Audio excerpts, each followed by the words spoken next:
तुझ्या म्हणजे काय सत्य घटनेवर आधारित आहे की काय?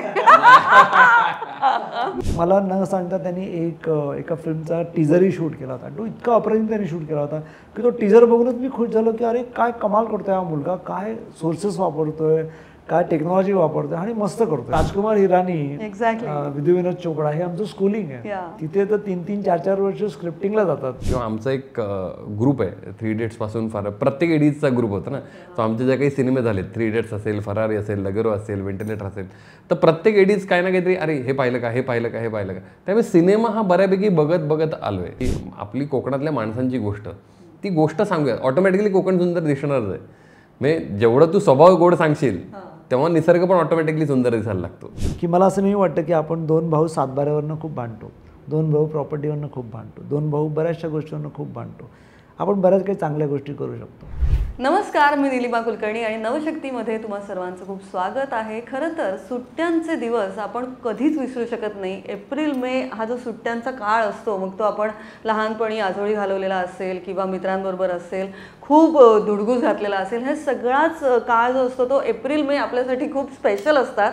आणि हेच सांगणारा एक एप्रिल मे 99 हा सिनेमा आपल्या भेटीला येतो आहे. आणि आज आपल्यासोबत आहेत राजेश मापुसकर आणि रोहन मापुसकर, दोघं मापुसकर ब्रदर्स आज इकडे आलेत. आणि खरंच खूप स्वागत आहे तुमचं नवशक्तीमध्ये. आणि रोहन, मी पहिला प्रश्न तुला विचारते, कारण अतिशय अफाट सिनेमांचं कास्टिंग तू केलेलं आहेस. तू एक मोठा द फेमस कास्टिंग डिरेक्टर आहेस, जो आम्हाला अभिमान वाटतो की आमचा मराठमोळा रोहन मापुसकर. आणि आता तुझीच ही पहिली फिल्म आणि अर्थात सरांचं मार्गदर्शन मोठं आहे, साथ ही तेवढी भक्कम आहे राजेश सरांची. सो रोहन, पहिलं मी हा प्रश्न तुला हाच विचारेन, कुठेतरी स्वतःची फिल्म करावी हे कधीपासून स्वप्न होतं आणि मग हाच विषय कसा काय समोर आला? नाही, कास्टिंग एक तर थँक्यू सो मच नवशक्ती, आणि तुझे खास करून की तू इथे बोलवलं. आपला पहिलाच इंटरव्ह्यू आहे. ऑब्व्हियसली कास्टिंग म्हणजे खूप आवड होती म्हणून कास्टिंग करायला लागलो होतो. आणि कास्टिंग करत असताना बऱ्याच वेळेला आपण काय होतं की आपण ॲक्टरना डिरेक्ट करत असतो, की म्हणजे डिरेक्टरकडनं स्क्रिप्ट येते आहे, मग त्याच्यावरती ॲनालाइज करून त्यातले आपले काही प्रश्न उत्तर काढून मग आपण त्या ॲक्टरना तसं ब्रीफ करून किंवा डिरेक्टरशी पहिलं बोलून, जसं राजोदा प्रत्येक फिल्मचं कास्टिंग मिस केलं. त्यामुळे काय व्हायचं की त्याच्याकडनं एक ब्रीफ यायची किंवा त्या ब्रीफच्या आधीच्या नंतरचे सीन कळायचे आणि मग आपण तोडफोड करून मग आपण काहीतरी आपले सीन करून मग ते ॲक्टर्सकडनं परफॉर्म करून घ्यायचं. सो मला पहिल्यापासूनच आवड होती की मी ऑडिशनप्रमाणे नाही शूट करत. मला आवडतं की त्याला सीनमध्ये कन्वर्ट करूया. सो सीनमध्ये कन्वर्ट केल्यानंतर काय होतं, आपसुकच एकतर ते ऑडिशन न दिसता असं वाटतं की अरे आपण एखादा सीनच पाहतोय. तर ती सवय लागल्यामुळे मग असं आलं की अरे आपण काय ना आपण डिरेक्ट करायला पण हरकत नाही, आपण ट्राय तर करून बघूया. तर 2012-13 साली मी पहिली एक छोटी स्क्रिप्ट लिहिली होती. ती बनत गेली आणि मग ती काळांतराने नाही बनू शकली. मग नंतर व्हेंटिलेटरच्या प्रवासामध्ये मी इन्वॉल्ड होतो रायटिंगच्या, की राजोदा सतत लिहित होता, सोबत होतो. सो कळत होतं की कसे प्लस मायनसेस असतात, first, second and third act कसे असतात, कसे वर्क करतात, रादर ते कसे वर्क झाले पाहिजेत. ते शिकत गेल्यानंतर मग व्हेंटिलेटरला मी असोसिएट डिरेक्टर पण होतो. तर त्यामुळे त्यातल्याही बारीक गोष्टी कळू लागल्या. आणि मग फायनली असं ठरवलं की 2017-18ला की राजोदाला मी सांगितलं होतं की यार मला एक फिल्म डिरेक्ट करायची. तो म्हणाला ऐको मला तुझ्याकडे काय स्क्रिप्ट्स आहेत. तर खऱ्या खूप साऱ्या स्क्रिप्ट्स ऐकल्यानंतर एप्रिल मे 99 राजूदादाला आणि निखिल साने सरांना आम्ही एकत्र ऐकवलेली. तर त्यांना ती एकत्र ही स्क्रिप्ट आवडली होती. त्यामुळे असं ठरवलं की आता आपण लिखाण करून मग डायरेक्शन. आणि काय ही गोष्ट फार तुझ्या जवळची आहे. तुझं जवळचं श्रीवर्धन पण आहे, तुमचंच गाव आहे ते. खरं तर अतिशय सुंदर आहे. म्हणजे मला आता जायचंच आहे. मी आता फिल्म पाहिलेली आहे, त्यामुळे आता मी फिल्म पाहिल्यानंतर बोलतेय, त्यामुळे फार मनमोकळा हा संवाद असणार आहे. तर तुझ्या त्या श्रीवर्धनला मला जायचं तर आहे, पण ही तुझ्या म्हणजे काय सत्य घटनेवर आधारित आहे की काय? नाही, सत्य घटनेवरती आधारित नाही म्हणणार, पण स्वतःच्या सुट्ट्यांवरती आधारित आहे नक्कीच म्हणेन. कारण की एक तर माझं लहानपण पूर्ण श्रीवर्धनला गेलं. श्रीवर्धन, संगमेश्वर आणि कोल्हापूर ह्या 3 ठिकाणी जास्त गेलं.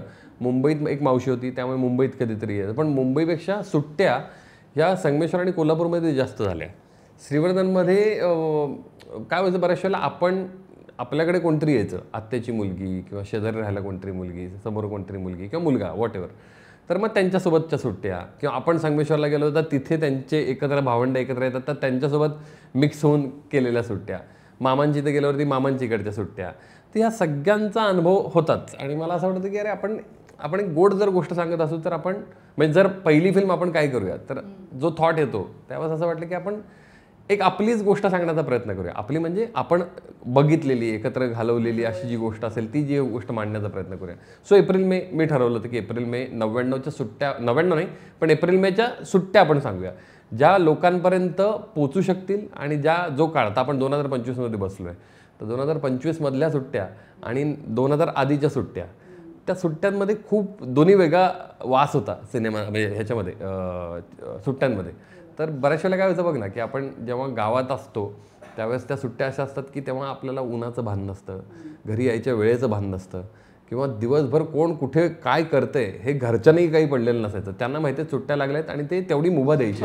तेव्हा ते 8वी 9वीतल्या मुलांकडे मोबाईल वगैरे नव्हते. करेक्ट. आणि काय व्हायचं ना, ती मुभा द्यायची आणि ते मुभा द्यायची म्हणजे मला असं वाटलं, मी लिहिताना पण हा विचार केला होता की ते जे 2 महिने मिळतात म्हणजे का हे सुट्ट्या आल्या असतील, म्हणजे 12 महिन्यातल्या आपल्या तर 2 महिन्याच्या सुट्ट्या का असतात. आपण एखादं क्लास चेंज करून दुसऱ्या क्लासमध्ये जातो, तर मग त्याच्या मागची उदाहरणं काय असतील. मग एक दिवस विचार करत असताना लक्षात आलं की मे बी हे असे असेल, म्हणजे खूप सारे उदाहरण आल्या डोक्यात. त्यातलं एक उदाहरण आहे की मे बी असं असेल की आपल्याला ते 2 महिने मिळालेत 8वीतनं 9वीत गेल्यानंतर स्वतःचं एक ट्रान्सफॉर्मेशन करण्याचं, की त्या सुट्ट्यांमध्ये तू बाहेर पड, लोकांमध्ये जा, लोकांशी बोल, वेगवेगळे गोष्टी अनुभव आणि मग तू नवीन क्लासमध्ये जा.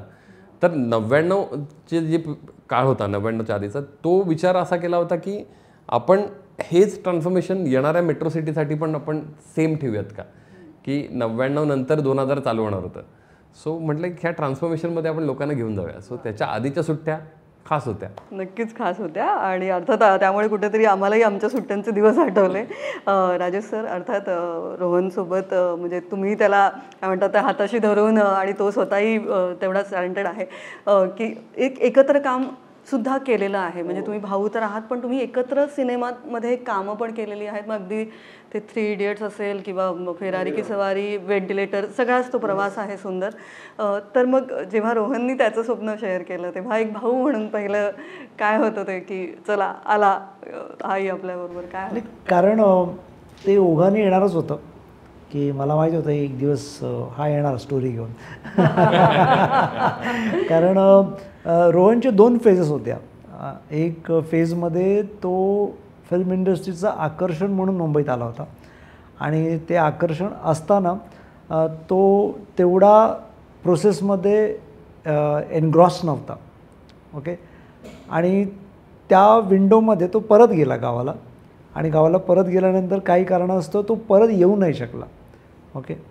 आणि नंतर काही कारणास्तव त्याला कदाचित वाटलं असेल की आपल्याला परत जायला पाहिजे, किंवा तो नेहमी त्याच्या काकांची एक स्टोरी सांगतो की त्याच्या काकांनी सांगितलं की तो कुठे जायचं नाही, तो दुकान बघायचं. तर त्याला थांबवलं गेलं होतं, पण त्याचं मन तिकडे रमेना, त्या दुकानामध्ये गावामध्ये रमेना. कारण कसं असतं, माझा आयडल आहे माझा मोठा भाऊ अशोक मापुसकर. तसं मला वाटतं की रोहन माझ्याकडे बघायचा, जसं मी माझ्या दादाकडे बघायचो तो माझ्याकडे बघायचा. मापुसकर ब्रदर्सची परंपराच आहे. येस ब्रदरची, लुक अपॉन. हो, अगदी ब्रदर्सचीच परंपरा आहे ती. आणि आता माझा मुलगा उत्सव तो त्याच्याकडे बघतो, तर ते असं वंशावळी अशी आलेली आहे. आणि त्या वंशावळीतलं हे आमचं जाईचं फूल की त्याला ते उमलू पाहत होतं आणि मला ते लक्षात येतं की हे उमलणार आहे, कधीतरी माझ्याकडे येणार आहे, पण तो काय घेऊन येतोय ते मला बघायला ते आणतोय का. तर त्यांनी खूप मला न सांगता त्यांनी एका फिल्मचा टीजरही शूट केला होता. तो इतका अप्रतिम त्यांनी शूट केला होता की तो टीजर बघूनच मी खुश झालो की अरे काय कमाल करतोय हा मुलगा, काय सोर्सेस वापरतोय, काय टेक्नॉलॉजी वापरतोय आणि मस्त करतोय. तर अशा खूपशा जो स्टोऱ्या आणायच्या, बाउन्स करायला जायचा आणि त्याला साधारण अंदाज यायचा की माझ्या रिॲक्शनवरनं की काय असायचं. मग त्यांनी एक स्टोरी सांगितली जी आम्हाला खूप आवडली. आणि जसं हा म्हणाल तर त्यांनी निखिल सरांना आम्ही ऐकवायचं ठरवलं आणि त्यांनी 3-4 स्टोरीमधनं ही वेचली आणि म्हटलं हे काय आहे. तर त्यांनी म्हटलं की हे रोहन सुरू कर. आणि मलाही ते पटलं त्यांचं की हे खूपच, कारण तो इतका सांगताना बोलताना कम्फर्टेबल होता त्या स्टोरीबाबत. तुम्हाला एक सेन्स येतो की he knows the pulse. Okay. मग वाटलं की येस ह्यालाच पुश कर. आणि मग त्यांनी पुश करायला सुद्धा खूप वर्ष घेतली. त्यांनी काय असं 6 महिन्यात स्टोरी लिहिलेलं नाही आहे, खूप वेळ घेत मी पण त्याला चिकटे आहे, मी पण लगेच त्याला हो म्हणत नाही. तर त्याची हे खरंच छान आहे पण की तुम्ही पण ते भावाच्या प्रेमात हो चला आपला पहिला भाऊ आपण पहिलं त्याचं लगेच करू असं नाही झालंय. आमचं स्कूलिंगच वेगळं आहे ना. राजकुमार हिरानी, एक्झॅक्टली, विधू विनोद चोपडा हे आमचं स्कूलिंग आहे. तिथे तर 3-3, 4-4 वर्ष स्क्रिप्टिंगला जातात. म्हणजे सरांनीचं स्क्रिप्ट 3.5 वर्ष लिहिलेलं आहे. त्यामुळे ते स्कूलिंग तसं. त्यामुळे 6 महिन्यात होणारी कथा कशी सांगायची ही जरा अवघड प्रकरण असतं असं माझ्या लक्षात आलं. तसं त्यालाही पेशन्स होते. त्यांनी पॅरलली त्याचा एक वेगळा बिझनेस चालू केला होता, स्वतःचं स्थान क्रिएट केलं आहे. मला मराठी इंडस्ट्रीमध्ये रोहनचा भाऊ म्हणून ओळखतात. मला त्याचा अभिमान आहे की मी त्याला, आणि मला खूप लोक राजूदा म्हणतात ह्याच्यामुळे. तर त्यांनी एक त्याचं स्वतःचं वलय निर्माण केलं होतं. त्या वलयामध्ये जेव्हा मला असं वाटलं की मला मराठी स्टोरी सांगायची आहे, तेव्हा त्याच्या खांद्यावरती हात ठेवून मी ती चालायला सुरुवात केली. तर मला इंडस्ट्रीत घेऊन येणारा मराठीमध्ये हाच आहे. आणि मग ती आम्ही व्हेंटिलेटर केली. त्यामुळे ओघाने आलंच की आता तो माझ्या मागे उभा राहिला, आता मला त्याच्या मागे उभं राहायला पाहिजे आणि त्याला त्याची गोष्ट सांगायची. क्या बात आहे. आणि मला रोहन अजून एक कौतुक वाटतं आणि माझ्या मनात तो प्रश्न आहे की एवढ्या मोठ्या मोठ्या कलाकारांसोबत तू नेहमीच वापरत असतो, एवढे मोठे मोठे स्टार्स घेऊन त्यांना ते कास्टिंग, आणि तेही तुझ्या मागे असतील कदाचित की अरे बाई कास्ट कब करेगा, जे काय म्हणजे जे काय हे पडद्यामागे काय चालू असेल. स्वतःची जेव्हा फिल्म निवडलीस तेव्हा मात्र ते मोठे मोठे स्टार नाही घेतलेस, काय होतं कारण? मला हे पण ह्याच्यामुळे सवय लागली की त्याचं नेहमी म्हणणं असतं की तू कथेत राहा. बऱ्याचशा वेळेला काय होतं आपण रायटर्स घेतो आणि ह्याही फिल्मला रायटर्स आहेत असं नाही की नाही म्हणत, पण मी मॅक्सिमम ह्या कथेमध्ये इन्वॉल्ड होतो. आणि त्या लिहित असताना सतत एक जाणवत होतं की जेव्हा आपण एखादं पात्र लिहितो तर ते लिहित जातो आपण तेव्हा ना, तर ते पात्राकडे आपण बघत जातो. आणि मग एखादं कोणतरी नाव आलं ना त्याच्यामध्ये, मग ते नाव बनून जातं, मग ते पात्र बनत नाही. तर मला असं आलं की आपण एक सगळ्यात पहिली गोष्ट म्हणजे ॲज अ प्रोड्युसर तर आहेच आहे, पण राजोदर हे कन्व्हिन्स करणं आणि त्यांनी ते इमिजिएटली मान्य करणं की आपण ह्याच्यात नवीन लोकच घेऊया, कोणी जुने कलाकार नको घेऊया. कारण की मग त्यालाही ती कळली होती ती ग्रॅव्हिटी खूप फिल्मची वेगळी आहे. कारण की एक जरी चेहरा दिसला असता तर मग आपण त्या चेहऱ्याला फॉलो करायला लागतो. तुला ती पात्र म्हणून मला पात्र हवी होती. मग आता तू फिल्म पाहिलीस तर तू बघ ना, भटेन काकूच्या ठिकाणी करेक्ट आहेत, किंवा तो सुरेश विचारे जे कॅरेक्टर आहेत रविराज कांदेने जे प्ले केले त्याचा त्या ठिकाणी तो करेक्ट आहे, किंवा तिची जी मावशी दाखवली पूजा सुरेश तर ती तिच्या मावशीच्या ठिकाणी करेक्ट आहे. तर त्यामुळे ते करेक्ट सगळं जोन येतं. त्यामुळे मला असं वाटतं की राधा मीच नाही, प्रत्येक लेखकाने किंवा दिग्दर्शकाने शक्यतो हा प्रयत्न केला पाहिजे की जिथं कॅरेक्टर तुम्हाला वाटते की अरे हे मला काहीतरी वेगळं सांगायचं आहे, ट्राय करा की नवीन. येस, मी इथेच येते की एक दिग्दर्शक म्हणून याचा हा निर्णय होता, निर्माता म्हणून तुमचा तो निर्णय होकार कसा? नाही, तिकडे त्याला प्रश्न विचारण्याचा प्रश्नच नव्हता, कारण तो इतका चांगला कास्टिंग डिरेक्टर आहे, त्याला मी काय कास्टिंगबद्दल प्रश्न विचारणार. तर तो एक विश्वास होता आणि ऑलरेडी त्याचं इतकं मोठं नाव त्याच्यामध्ये होतं. त्यामुळे कास्टिंगच्या बाबतीत आपण काहीच नाही बोलत. आमचं दोघांचंही ठरलेलं आहे, क्रिएटिव्हिटीमध्ये मी नाही पडायचं, व्यवहारात त्याने नाही पडायचं. आणि व्यवहार मी, क्रिएटिव्हिटी तो, हे असं ठरलेलं असल्यामुळे ते सगळं सुरळीत पार पडलं. त्यामुळे मी पडलोच नाही त्याच्यामध्ये. तुला काय करायचं ते कर, मला विश्वास होता हा जे काही करेल ते चांगलंच करेल. नाही पण ती रिस्क आहे, कोणी असो, लगेच नाही. आता आपण मराठी चित्रपटांची जी काही चित्रपटांची अवस्था थोडीशी नाहीये नीट, तेव्हा कुठेतरी आपण ते स्टार ओरिएंटेड सिनेमांकडे जातोय आणि मग कुठेतरी तेच फ्लॉप होताना दिसत आहेत. हे जे कुठेतरी एक वेगळंच चित्र आहे जे आपण जानेवारी ते मे मध्ये अनुभवलंय की काही सिनेमे कोसळलेले आहेत.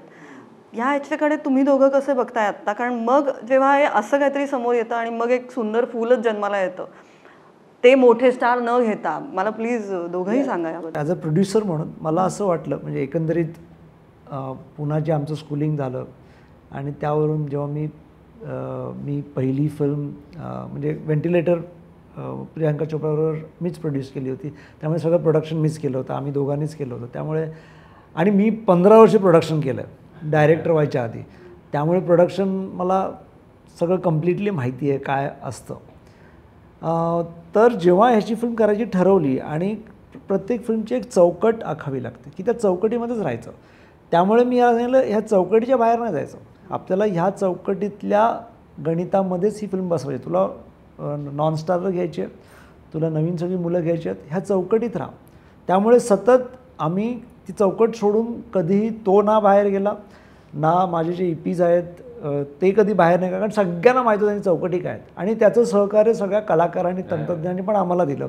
आणि आमच्या दोघांचा जो काही गुडविल होतं मार्केटमध्ये, त्यामुळे जे तंत्रज्ञ आलेत ते काही फ्री आलेत मग त्यांनी पैसे नाही घेतले आमच्याकडनं की नको नको, अरे रोहनची पहिली फिल्म आहे, आपले भाई की पहिली फिल्म आहे. हे जे स्पिरिट घेऊन सगळे जे तंत्रज्ञ आले की आलोक डे ज्यांनी फिल्मचं मिक्सिंग केलं, त्यानंतर निनाद खानोलकर त्यांनी एडिटिंग केलं, त्यानंतर सचिन आला कॉस्ट्युम्स करण्यासाठी.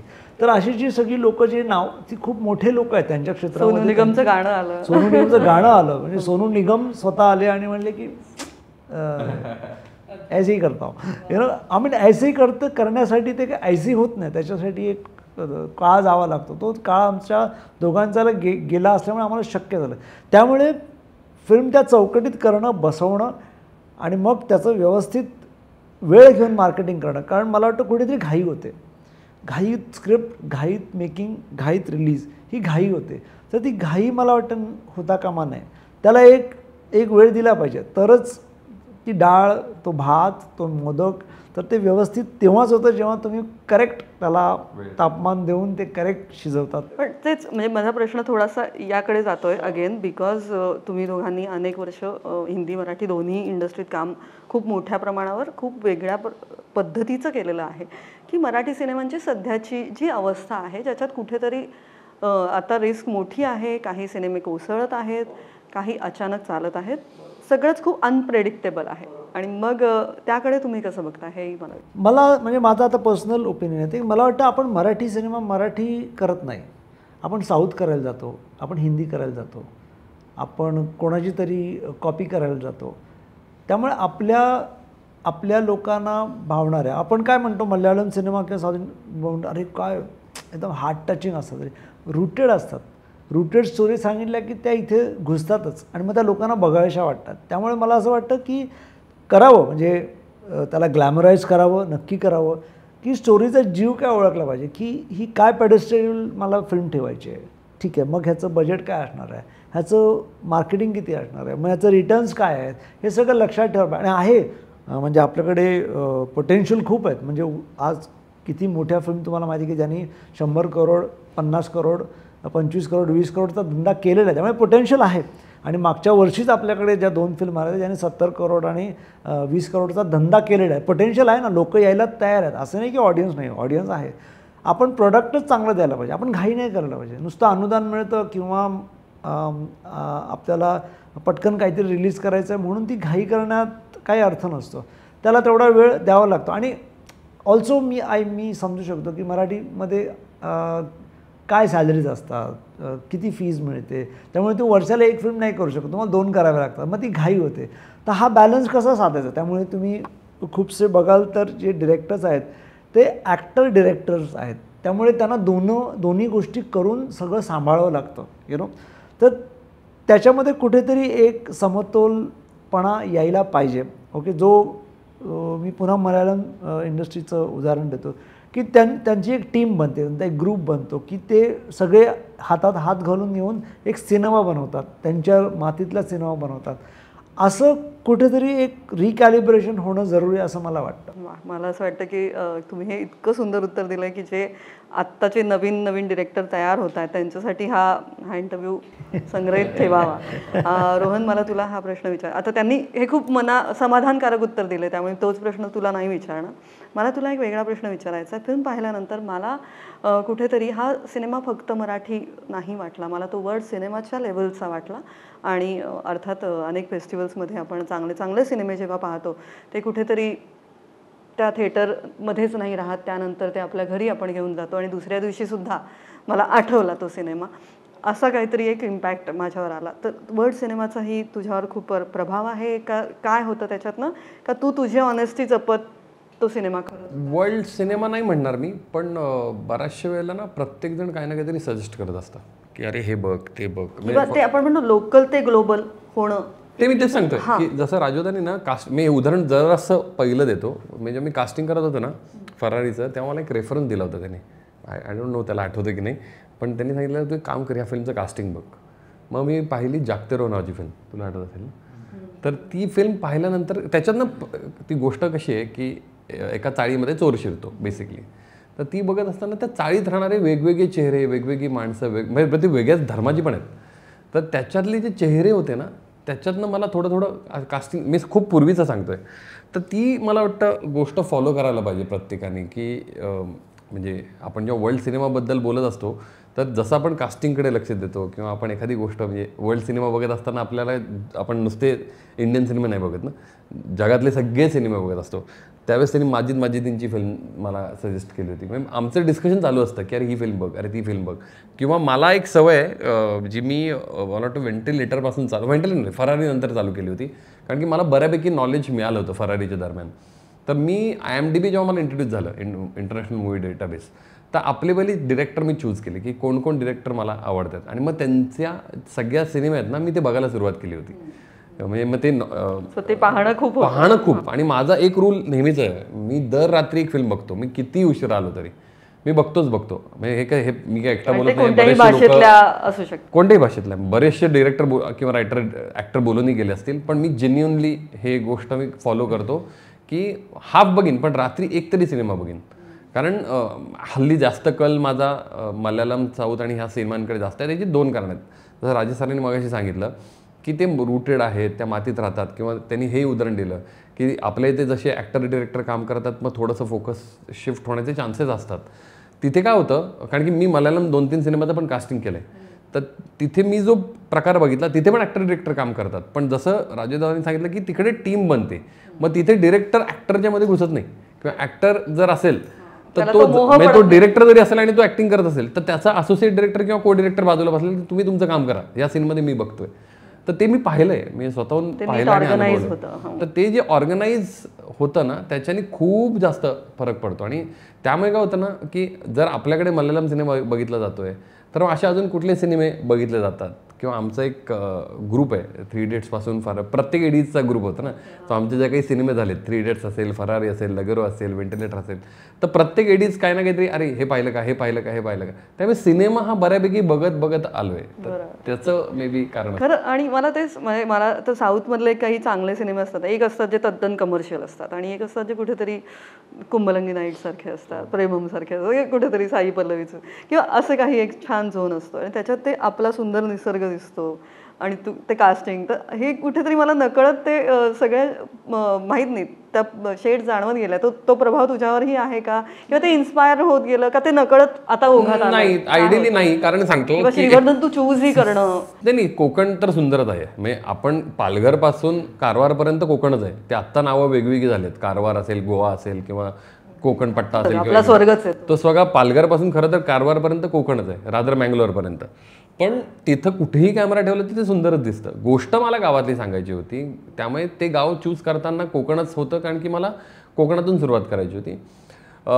असं म्हणणार नाही की साऊथचा प्रभाव नाही आहे. मला वाटतं प्रत्येक फिल्मचा, प्रत्येक वेगवेगळ्या जेवढ्या आपण फिल्म बघतो त्याचा थोडा थोडा तरी प्रभाव आपल्यामध्ये असायला पाहिजे. पण मी ह्याचं उदाहरण देईन आमचं निखिल कोळे, आमचे जे प्रोडक्शन डिझायनर आहेत त्याचं. कारण की त्यांनी मी लिहिताना खूप अरे आपण व्हिज्युअली दाखवूया असं खूप डोक्यात होतं.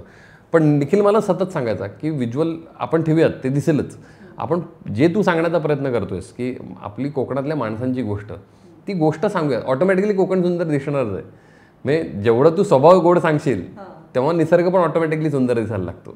तर त्याचं कारण मे बी टीमवर्कच म्हणेन मी, कारण प्रत्येकजण असं टीमने इतकं सुंदर काम करत होतं. जसं अपूर्वा शाळीग्राम आहे जी DOP आहे फिल्मची, तिला प्रत्येक वेळेला सांगायचं ती काही शूट करायची, सुंदर दाखवलं, तर तिचा जो पॉईंट ऑफ व्ह्यू असायचा. मग कधी कधी गिव्ह अँड टेक मध्ये असायचं आणि ही म्हणते ते बरोबर आहे. सो ते completely he film it's a team work. नाही, ह्याच्यामध्ये मला ॲड करावंसं वाटतं की मी रोहनची जर्नी पाहिले, मी याला ऑब्झर्व केलं आहे. रोहन फिल्म इंडस्ट्रीमध्ये काम करत असल्यापासून म्हणजे फरारीनंतर त्याची फरारी एकदम पेसअप झाली. त्याचं फिल्ममध्ये ना तो खूप असा इन्वॉल्व झाला, तो खूप पॅशनेट झाला. आणि ती मला एक्झॅक्ट त्याची विंडो माहिती आहे की तो कधी पॅशनेट झाला. आणि त्याचं चॉईस ऑफ फिल्म बदलायला लागलं.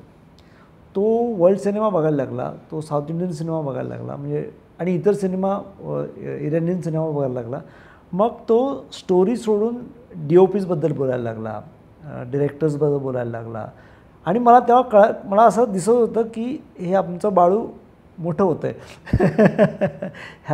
हा सिनेमात घुसला आहे, ह्याला सिनेमा कळायला लागला, ह्या सिनेमाचे वेगवेगळे पैलू कळायला लागले. तेव्हा ते choice of DOPs, choice of films, हे म्हणलं की ये कहीं बंदा रेडी हो रहा है ते मी त्याची जर्नी पाहिले.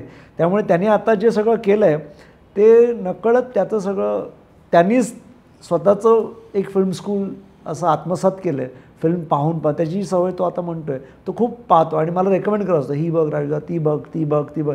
तर मी त्याच्याकडनंच रेफरन्स काढतो, कुठली बघू, काय बघू. तर तोच मला सांगत असतो, ते एवढं काय काय बघतो, एवढं काय करतो, ते ऑटोमॅटिकली कुठेतरी सगळं ते इव्हॉल्व होणारच. तसा तो इव्हॉल्व झालेला. तेच म्हणते की ते 2 मिनिटाची मॅगी नाही राहिली, तो एक हो, छान नाही, मोदक नाही, झालाय नाही, तुम्ही म्हटलं तर. त्याचं सेम उदाहरण मी देईन. एक फिल्म आली होती डॅडी नावाची, त्यात एक DOP होती.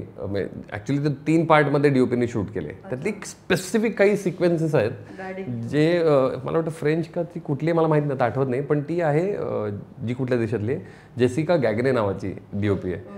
ती इतकी सुंदर शूट करते सिनेमा. म्हणजे जसं राजोदाने उदाहरण दिलं, तर मी पण त्याला ते सारखं रेकमेंड करतो, यार हिला आपण तू जेसिका प्लीज एकतरी फिल्म जेसिका, कारण ती खूपच सुंदर शूट करते. म्हणजे तो डॅडी जेव्हा फिल्म बघतो ना, तो एक पर्टिक्युलर सिक्वेन्स, अरे हा रेग्युलर DOPने शूट नाही केला असं लगेच जाणवतं ते असं. त्यामुळे तुझ्याही ते नकळत त्या फ्रेम्स लक्षात राहतात, कारण याच्यातही त्या फ्रेम फार सुंदर झाल्या. स्पेशली मनजाई गाण्यातले काही फ्रेम्स असतील, अगदी कुठे ते समर ऑफ 69चं तुझं तेही एक आहे. एवढं तरी मला साऊंड ऑफ म्युझिक सुद्धा आठवून गेला, जेव्हा ती सायकलवर इंग्लिश गाणं गातीये. हे सगळं कुठं म्हणजे आता आपण फिल्म बघितल्यानंतर मी बोलतेय, त्यामुळे असं ते काही. मी तुला खरं सांगू तर ह्याचं अगेन परत श्रेय परत टीमवर्कचं आहे. आमचे जे कोरिओग्राफर आहेत स्टॅनली डिकोस्टा, राजवादांनी आम्ही एक फिल्म केली होती म्हणजे फरारीमध्ये, मला जाऊ दे नावाचं गाणं स्टॅननी केलं होतं. तर स्टॅननी राजूसोबत खूप काम केलं, मला जाऊ दे, खूप काम केलंय. आणि फरारी ते गाण्याच्या वेळेस हो करेक्ट ॲब्सोल्युटली ते ट्युनिंग जमलं होतं. आणि नंतर राजोदानी त्याला इंट्रोड्यूस केलं राजकुमार हिरानी सरांना, आणि मग त्याने ते गाणं केलं 4 कदम, जर तुला आठवत असेल. तर जेव्हा 4 कदम पाहिलं तेव्हा मी राजोदाला खूप कन्व्हिन्स केलं, यार मला स्टॅन सर हवेत. कारण काय आहे ना, त्यांची एक स्टोरी टेलिंगची एक पद्धत आहे म्हणजे 4 कदम सॉन्गची. तर ही गाणी पण मला खूप नरेटिव्हच हवी होती. तर मनजाई फॉर स्पेशल मी म्हणेन की मनजाईचं जे कोरिओग्राफी आहे, आम्ही खूप डिस्कशन केलं त्याच्यावरती, मी आणि स्टॅन सरांनी. सगळे ते टॉप अँगल सगळे. हो, कारण की मी त्यांना ते सांगितलं होतं की काय नक्की या मुलांचा point of view towards sir, की त्यांना नक्की काय म्हणायचं आहे हिला घेऊन, जाईला घेऊन. तर त्यांच्याशी म्हणजे माझ्याकडे आम्ही अगदी स्टारबक्सच्या कॅफेमध्ये बसून ऑफिसमध्ये कोरिओग्राफी करून, पण आम्ही दोघंच आणि माझी टीम, असिस्टंट डिरेक्टरची टीम, तर आम्हीच ते परफॉर्म करायचो, आम्हीच ठरवायचो. आणि हे सगळं श्रेय जे आहे ना मनजाई सॉन्गच्या कोरिओग्राफीचं किंवा गाण्यांचं देणं, हे कम्प्लिटली स्टॅन सरांचं आहे. येस. हां, तो त्याच्यासाठी कोरिओग्राफी म्हणजे डान्स नव्हे, त्याच्यासाठी कोरिओग्राफी म्हणजे स्टोरी टेलिंग. आणि each frame is saying something असं.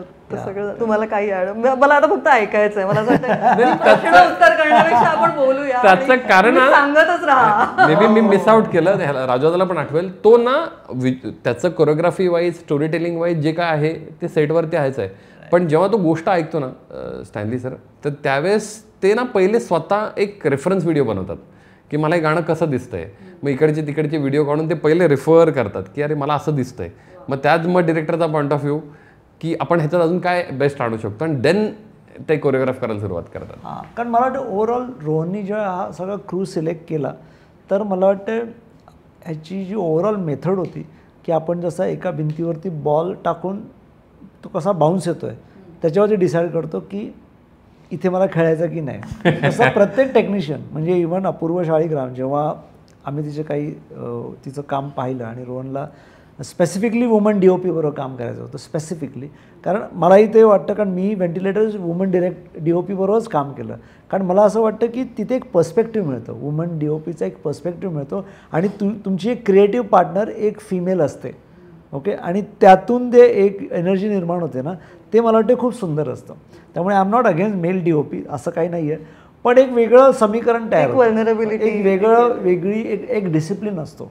त्या कामामध्येही डिसिप्लिन असतो. ओके, त्यामुळे मला असं वाटलं की यांनी पहिली फिल्म वुमन DOP बरोबर करावी.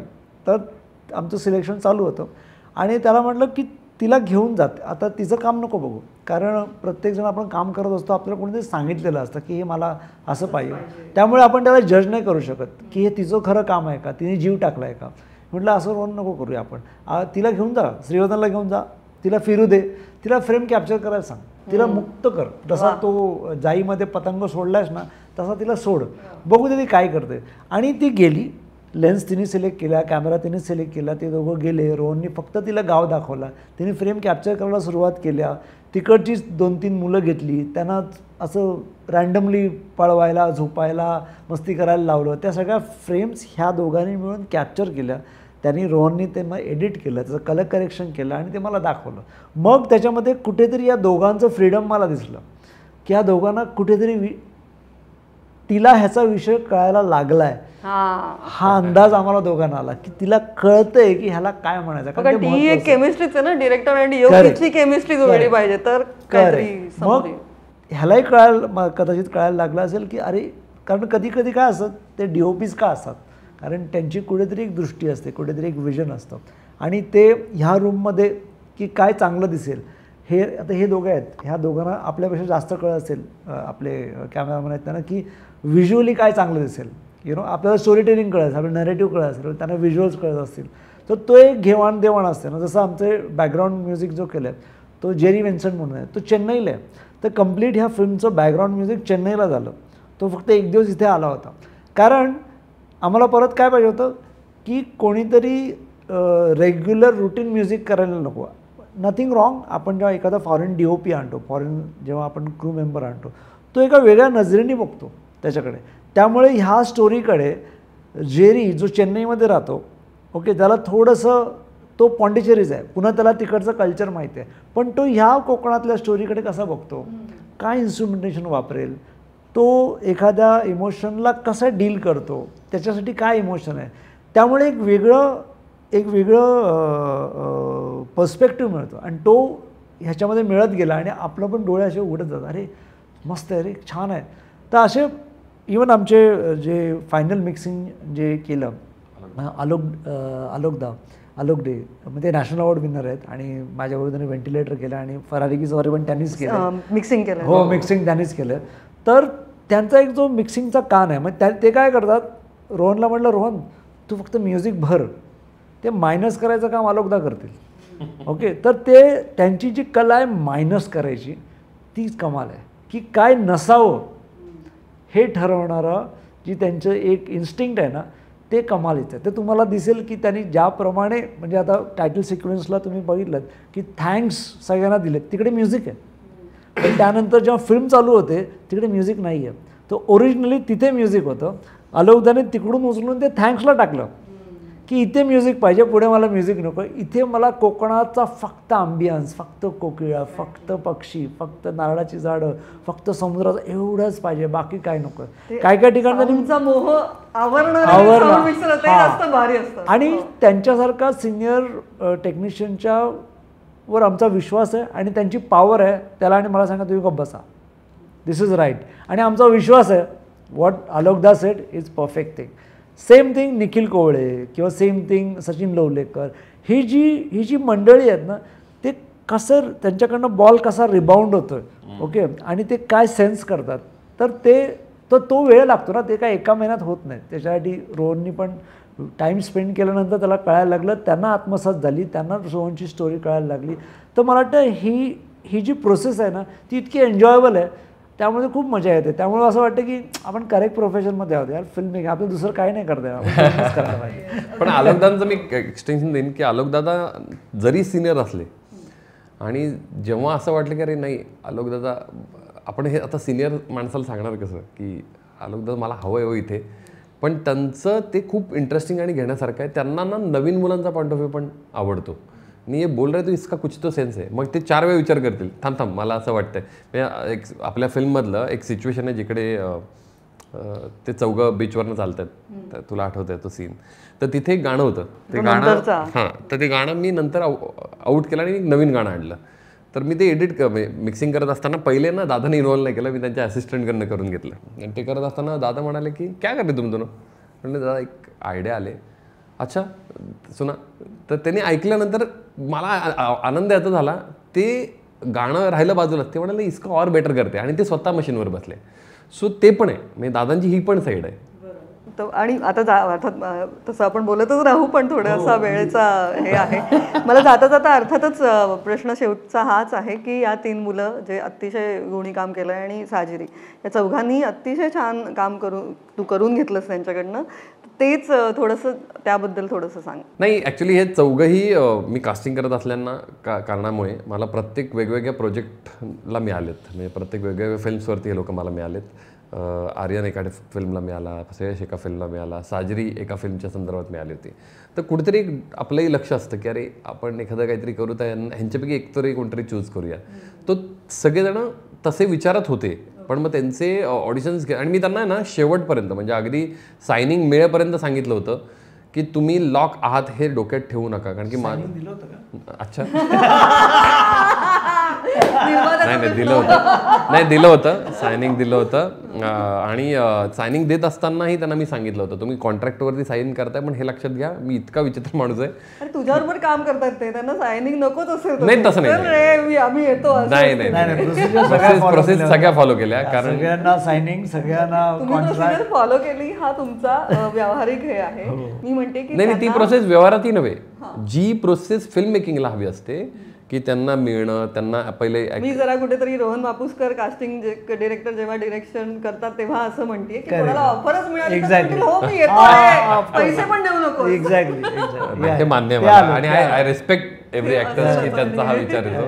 आणि त्या प्रोसेसनुसार असताना त्यांना मी सतत सांगत होतो की तुम्ही लॉक आहात असं पकडू नका. कारण काय होत होतं ना, बऱ्याचशा मी नेहमी कास्टिंग करताना पडताळून घेत होतास. नाही पडताळून तर होतच. मला सायमल्टेनियसली यांचे पॅरेंट्स पण उभं राहायचे होते.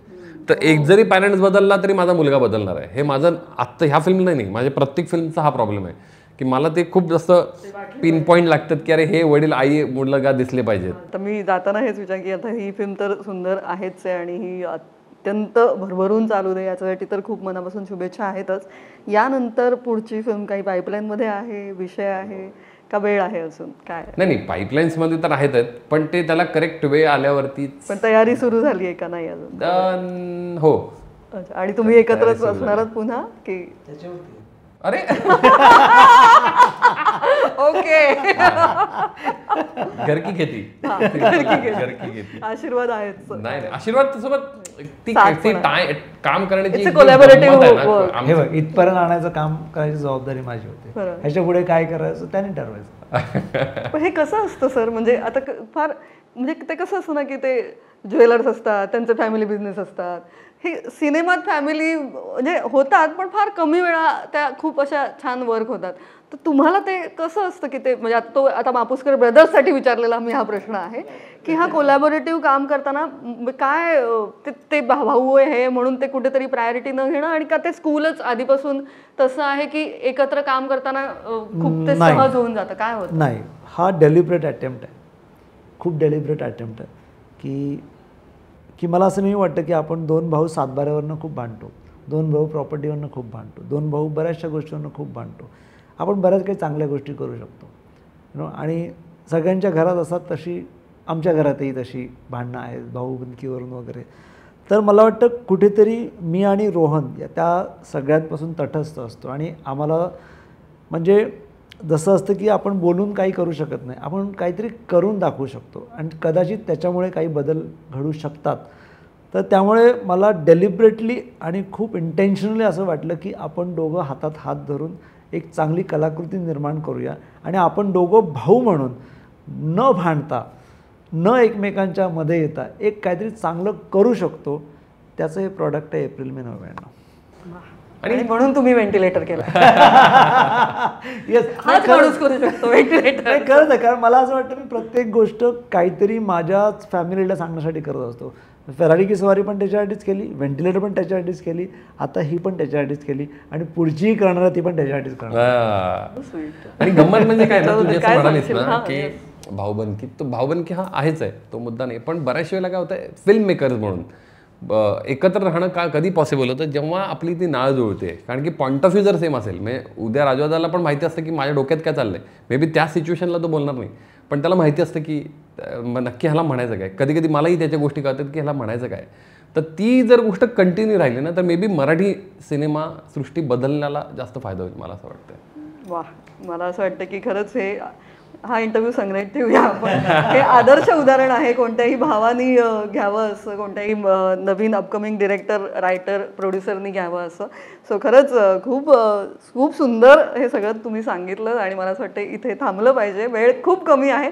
मला असं वाटतं की पुन्हा आपण फिल्मच्या सक्सेस पार्टीच्या वेळेला अजून पुढचा इंटरव्ह्यू कंटिन्यू करू, जेव्हा मला नवीन किस्से ऐकायचे आहेत. पण याच्यामध्ये काय निलिमा, आपण इंटरव्ह्युअर आणि इंटरव्ह्यूई आपण इव्हॉल्व झालो आहे.